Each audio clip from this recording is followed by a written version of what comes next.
Hey guys, welcome back to Contest Prep University. I'm Joe Klemczewski with Adam Atkinson, episode 3 of Peaking Pitfalls, at least this particular series on the topic. And we're going to discuss scars and tattoos. So last time we talked about loose skin, cellulite, and how just getting lean enough will often take care of that, especially the cellulite.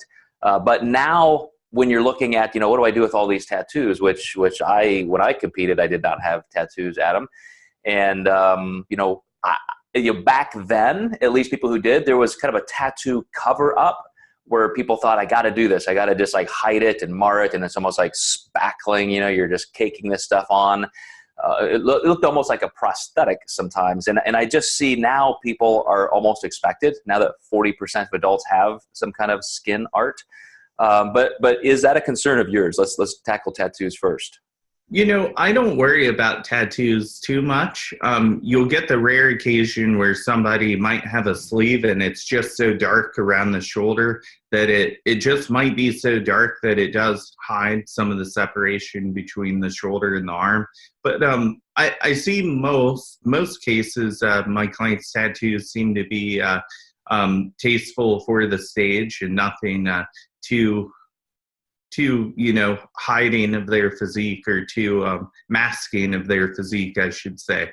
If somebody does have a dark sleeve or something that you think would impede muscularity, does a tattoo cover-up help? Is that the better of the two options? It does help, but it does depend. I had a girl, she's got a massive tattoo on her stomach, and interestingly enough, we tried tattoo cover-up, and we did it during prejudging, and it looked so bad that we ended up taking it off, and she ended up winning the overall that night. And the judges said, we were so glad you took that tattoo cover up off, because honestly, we didn't care about your tattoo at all. Wow. And that's really good information. I was hoping that's where most judges would fall, Adam. I've known people who have a muscular deformity, somebody who's like torn a hamstring or torn a bicep.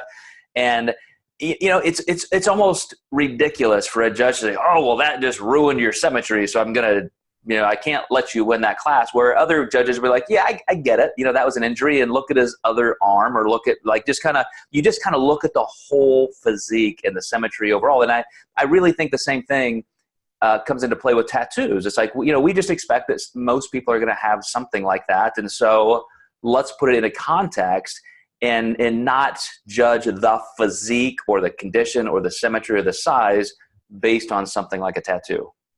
Yeah, I think judges are pretty forgiving, and we're seeing a big uprise of people with prosthetic legs competing. I actually have a guy who does have a prosthetic leg, and he won his class 2 years ago. So it's I think they look past more things than we think that they might. Good. And I would think, scars are the same. I mean, if you have a gigantic knee scar or appendectomy scar or something, so what? That's just going to be there. And just like a tattoo, probably more so judges would say, look, that's, I can look through that and around that. Yeah, we're usually more self-conscious about that stuff ourselves than we actually need to be. And as a coach, that stuff just doesn't bother me at all. Is that something you would address like we talked about tattoo cover up, or is it still probably just adding more issue to it? I think it's adding more issue to it. I only had one guy who was pretty adamant about getting the tone of his shoulder a little lighter. But the nice thing was he didn't have it on the other side. So I was kind of, like you said, hoping the judge would say, well, I'm going to look at his left shoulder versus his right, and can see that there's a massive amount of separation there. All right, guys. Well, I think that's great information on tattoos and scars. So we're gonna let you go and move on to the next topic in our next episode. So stay tuned, and we'll keep covering peaking pitfalls.